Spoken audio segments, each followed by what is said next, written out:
The summers of 23 have special meaning in Gloucester. They are touchstones in American art, a century apart. The summers of 1923 and 2023. This is a big moment for this museum. I think in 148 history, this is the biggest exhibition we have ever mounted as an institution. That's significant.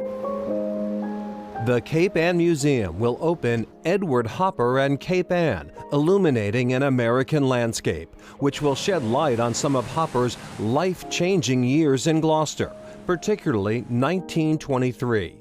At the time, Hopper was 41, hadn't sold a painting in a decade, and was teetering on artistic irrelevancy. Elliot Bostwick Davis curated the exhibit. So I think in 1923, there must have been something here, probably the architecture of Gloucester, that inspired him, and it's a great range of architecture.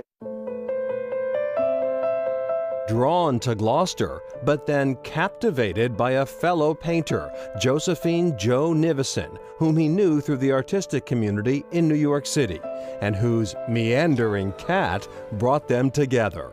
We do know that it was Jo's cat, Arthur, who came here with her and was wandering the back streets, and whether Edward Hopper captured her cat or found her cat is unclear, but again, delivered Arthur back to the very grateful Jo Nivison. And with that, he presented her apparently with a hand-drawn map of Gloucester and where they could paint together.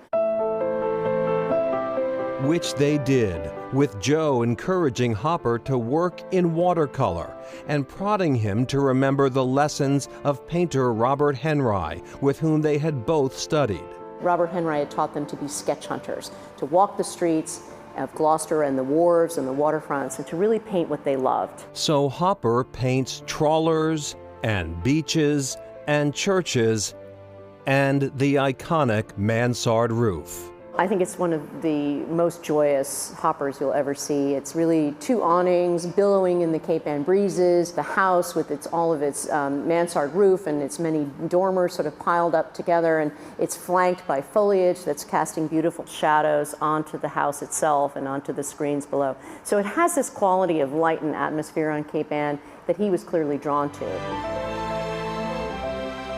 And it becomes more than that. On their return to New York City, Jo urges the Brooklyn Museum of Art to exhibit some of Hopper's watercolors.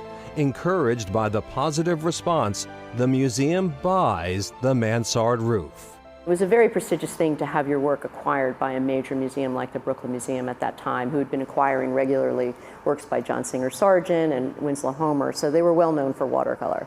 And with that, he's off on a new trajectory, a very successful career as an American painter, with his only second painting sale in over a decade. On to become one of the most recognized painters of the 20th century. The exhibit brings together more than 60 of his works, many on loan from the Whitney Museum in New York, to which Jo bequeathed the majority of their collective works when she passed away. Her work will be in the Cape Ann Museum exhibit as well, as will the story of their 43-year marriage and the role she played in managing his career. It is a story of art and love and perseverance and an abiding affection for Gloucester. It's so exciting to bring here to where the works were created, just steps away from the museum or the actual sites that Hopper's painting. And in many ways, Hopper made these houses just the superstars that they are. We as the Cape Ann Museum exist to tell the singularly unique role that this place has played, and we would argue continues to play, in changing the course of both American art and American art history. Wow, and the exhibit opened on Hopper's birthday, July 22nd, which also marks the 100th anniversary of that seminal 1923 summer on Cape Ann. Important summer for him for sure. The exhibit runs through mid-October. The museum tells us they've already had record attendance. They're doing great. And by the way, that $100 watercolor that sold, just to give you some perspective, 5 years ago, an oil painting of his, Chop Suey, sold at auction for $92 million. $92 million. That was a good investment. That was a great investment. Still ahead, creating from what the sea leaves behind.